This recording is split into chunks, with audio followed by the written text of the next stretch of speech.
Muchachos, buenas tardes. Vamos a trabajar con textos funcionales. Es el tema de la tercera unidad. Son temas muy sencillos. De hecho, prácticamente estos ya los vieron en secundaria, al menos los escolares. Em, ¿Qué son los textos funcionales? Son textos que nos permiten manejar información.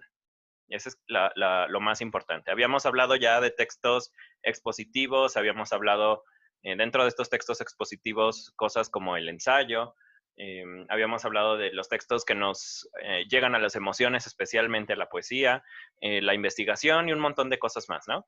Pero en esta ocasión vamos a ver las herramientas que tiene nuestro idioma o que tiene nuestra, pues sí, nuestro idioma, puedo decirlo de esa manera o que tenemos para poder compactar información, transformar esa información y además llevar un registro de, pues ya sea de nuestra vida o de cosas que hemos hecho a lo largo del tiempo, ¿no? Entonces vamos a empezar en este primer video. Vamos a trabajar solo con los textos escolares. Son los más sencillos y no son como muy difíciles de entender en general. Vamos a hablar de 5 cosas que son el resumen, la síntesis, el cuadro sinóptico, como el que tenemos aquí a un lado, y un par más que ahorita no recuerdo, pero pues ya tiene un rato que hice la diapositiva, pero bueno, ahí están y los vamos a explicar todos. Entonces, una cosa, esta clase se las mando en formato de video porque así si ustedes no les queda claro algo, es más fácil que les regresen y que pues tengan la información como a la mano, ¿no?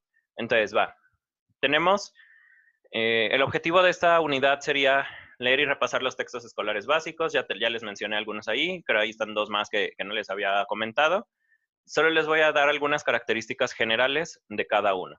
Tenemos, bueno, ahí están todos y como de todos modos esta presentación se las voy a subir a Edmodo, pues ahí la pueden revisar si no quieren mi voz de manera eh, pues particular, ¿no? Tenemos el resumen que es el primero de los textos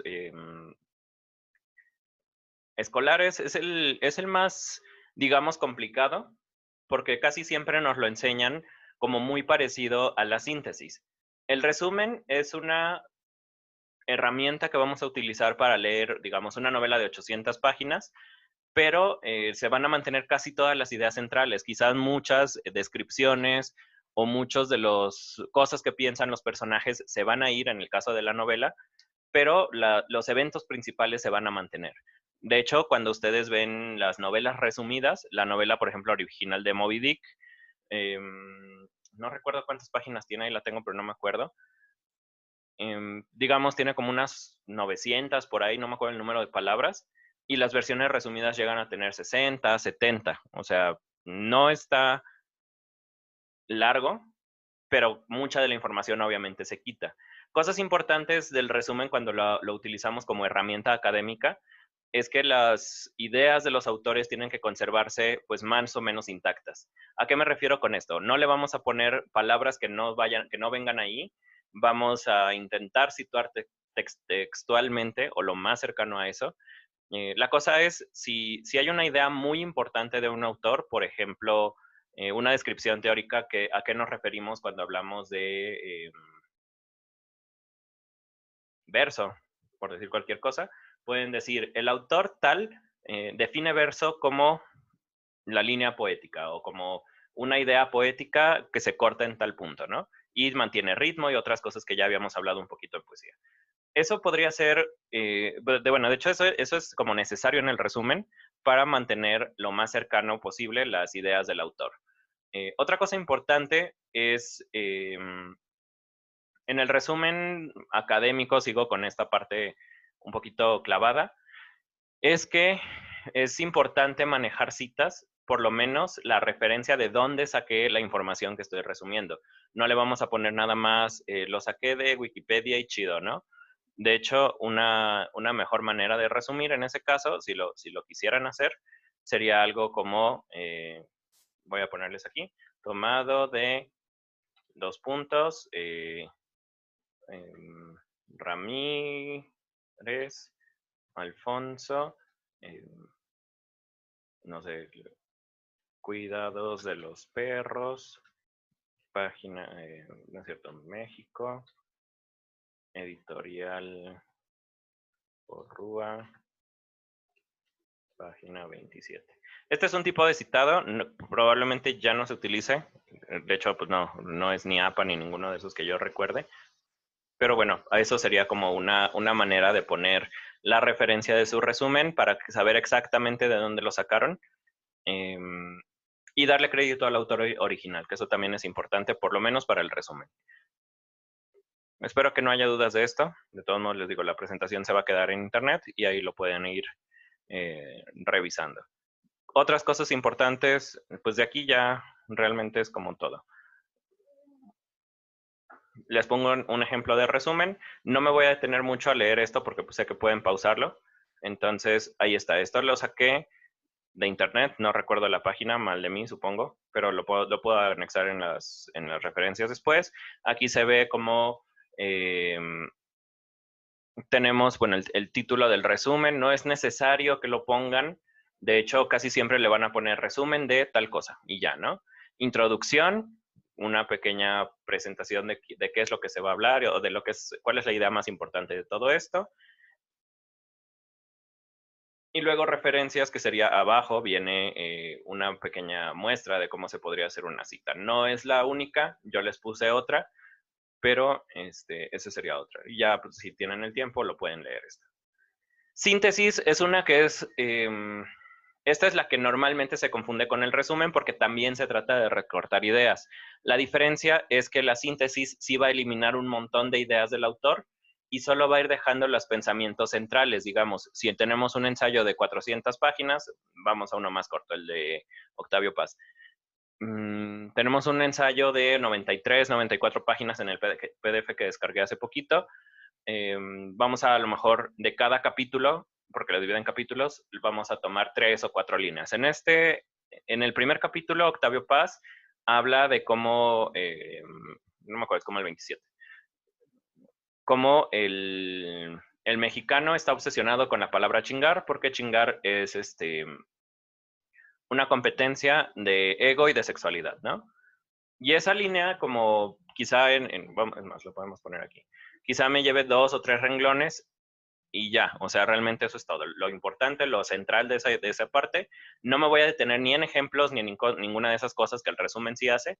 Y pues ya, podemos decir también como tomar las fuentes de la síntesis del libro tal, tal, tal y tal, del autor tal, pero la síntesis la vamos a utilizar mucho de manera pues no sé, como más cotidiana, ¿no? Porque casi siempre cuando nos piden que resumamos una película o de qué se trata, vamos a hacer una síntesis, pero es mejor dejar ese ejemplo para la paráfrasis que viene también aquí. Entonces, este es un ejemplo de una ficha de síntesis. También, si quieren verla detenidamente, lo pueden pausar. Pero aquí están algunas de las cosas que les había mencionado. Tienen el autor, el título de la cosa, la fecha en la que se publicó y otros datos importantes, ¿no? Eso ya lo pueden ver con calma ustedes. Luego, vamos a pasar a la paráfrasis, que es el tercer tipo de texto escolar. Este es el más sencillo de todos desde mi punto de vista, porque este va a combinar un poquito las herramientas de la síntesis, que es decir, recortar prácticamente todo, y además vamos a meter nuestro punto de vista, o sea, lo que a mí me gustó, lo que a mí se me hizo chido, lo que me llamó la atención, y además vamos a utilizar nuestro propio vocabulario. En este caso, la paráfrasis la podemos utilizar con palabras altisonantes, con groserías o este tipo de cosas, porque realmente es un texto que vamos a utilizar para nosotros mismos o para una persona muy cercana a nosotros. La paráfrasis tiene el objetivo de que sea mucho más sencillo recordar la información y de permitirnos mover grandes cantidades de información de manera más sencilla, de manera que yo me acuerde de esa información.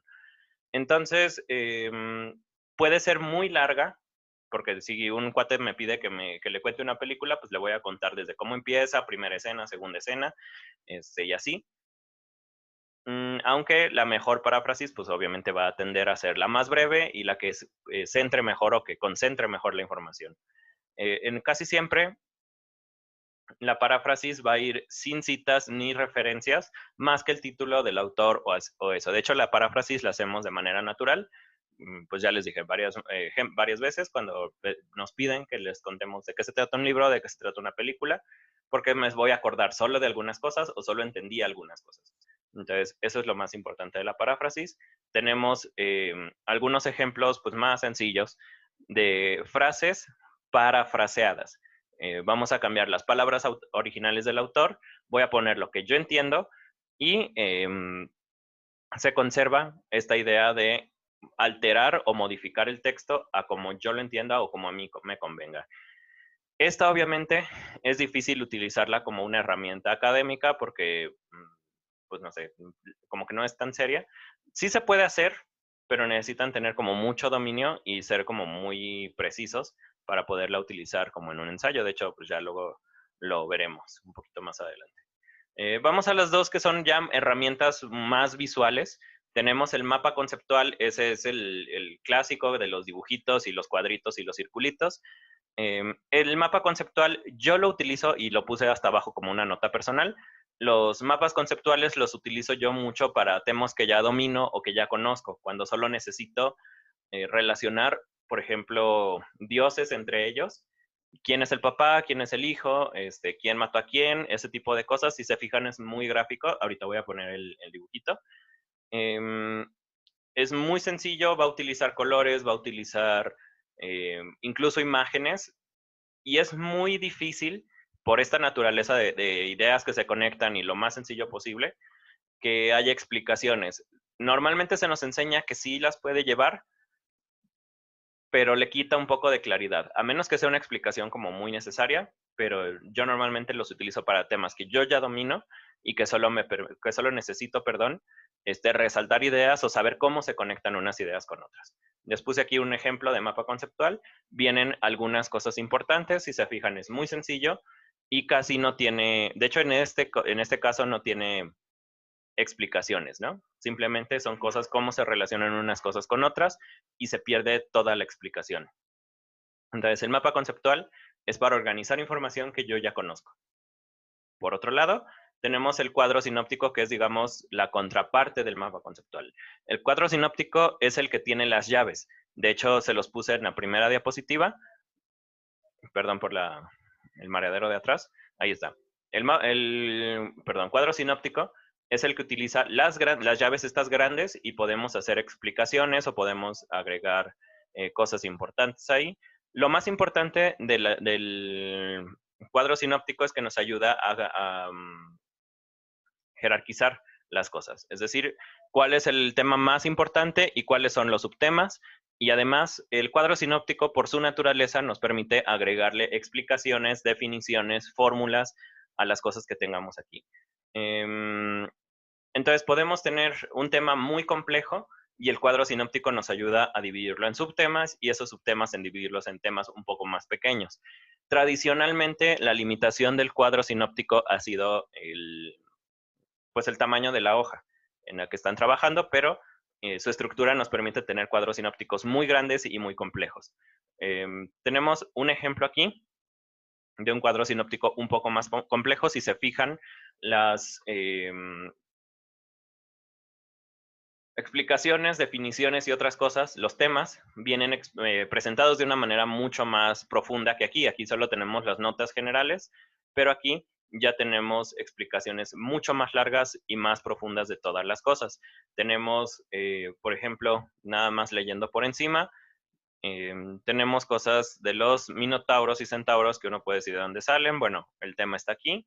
Este es como ya el microtema, ¿no? Luego tenemos el tema general y el gran tema, el que está uniendo todo. En este caso tenemos Divina Comedia y se llega a hablar de los ríos Aqueronte y el otro, ¿no? Entonces, aquí yo les puse una nota adicional porque la diapositiva que encontré en internet no venía, pero se puede hacer incluso esto, ponerle aún más información de la que ya tiene. Entonces les digo, esto permite que aquí, si yo quisiera, podría abrir otra llave, perdón por el color, creo que casi no se ve, podría abrir otra llave y aquí ponerle las monedas de plata con las que se les pagaba a Caronte o las monedas con las que se pagaba a Caronte eran necesariamente de plata porque bla, bla, bla, bla. y aquí podemos abrir otra llave y poner otra cosa, ¿no? Entonces, se puede hacer mucho, muy grande, y además eso permite que la información esté perfectamente organizada, algo que no nos permite el mapa conceptual por esta necesidad de, bueno, por su naturaleza de ponerle dibujitos y otras cosas, ¿no? Entonces, si yo estoy hablando de un tema como matemáticas o de física, podría hablar como de termodinámica, ¿no? Y luego termodinámica de fluidos aquí. Ponerle la definición y podemos poner una llave en donde diga la fórmula que se utiliza para los cálculos generales es bla, bla, bla, bla, bla, y ponerle otra llave de, pero esta fórmula puede variar, o tomar en cuenta, nota, toma en cuenta que estas cosas pueden variar si el cuerpo está en vacío o si no está en vacío, por ejemplo. Y es un ejemplo pues, que obviamente me saco de la manga porque no me acuerdo mucho de mis clases de física. Pero entonces, estos son los textos funcionales, si se fijan, son muy sencillos. Si quizá los más complicados sean el cuadro sinóptico y el resumen, pero no tienen mucho chiste realmente. Entonces, ¿qué es lo que les voy a pedir, muchachos? Esto se los agrego en Edmodo. Pero básicamente va a ser hacer un cuadro sinóptico de una materia que se les complique, obviamente van a tener que sacar información importante. El cuadro sinóptico se basa mucho o está como muy de la mano con el resumen, porque primero podemos resumir algo y luego organizar esa información resumida en un cuadro sinóptico. Entonces, les voy a pedir solo que hagan el cuadro sinóptico y ya. Hay una cosa aquí en esta presentación, pensaba ponérselos desde la semana pasada, pero pues resulta que la semana pasada era para otra cosa la semana. Entonces, el viernes 24 no, va a ser el 1 de mayo. Me van a entregar un cuadro sinóptico de por lo menos el tema general, 3 subtemas y 3 definiciones o 3 explicaciones de subtema. Está muy sencillo la actividad y eso es todo lo que les voy a pedir. Entonces, si tienen dudas, muchachos, pues ya saben que pueden mandarme mensaje, por mí no hay ningún problema, pero sí les pido que sea entre 7 de la mañana y 3 de la tarde, que son las horas que yo tengo destinadas a la clase, y pues es eso. Realmente está muy sencilla la actividad. Yo les puse aquí tenía otro ejemplo. Este yo también me lo saqué de la manga. No me acuerdo mucho de biología, pero lo suficiente para hacerles un cuadro, ¿no? Entonces podríamos hablar de biología unicelular. Tenemos mitosis, alimentación, agentes infecciosos, partes de la célula. Y aquí podemos agregarle definiciones a las cosas que me acuerdo o no me acuerdo, ¿no? Esto permite combinar temas que domino más o menos con temas que domino muy poco. Y aquí, pues, justamente voy a agregar las definiciones de lo que no me acuerdo o de lo que me parece interesante. Y si se fijan, no es necesario que cada llave tenga puntitos. Aquí tenemos 4 puntos simplemente para mostrarles una de las maneras. Aquí tengo 2 puntos para mostrarles otra, pero aquí no tengo ningún punto. Es solo un bloque de texto sólido. Y esto también lo pueden hacer en el cuadro sinóptico. A mí me parece la técnica de estudio ideal porque nos obliga primero a saber qué se relaciona con qué y dos, pues ahí tenemos toda la información necesaria, ¿no? Entonces, pues eso es todo, muchachos. Con esto terminamos la primera clase de textos funcionales. La segunda, que espero poder subirles antes del fin de semana, vamos a estar trabajando con los textos laborales y al final con los textos personales. Entonces, eso es todo, muchachos. Cuídense mucho. Espero que les esté yendo pues más o menos bien en lo de la pandemia y todas estas cosas y estar encerrados. Cuídense mucho y nos vemos pronto.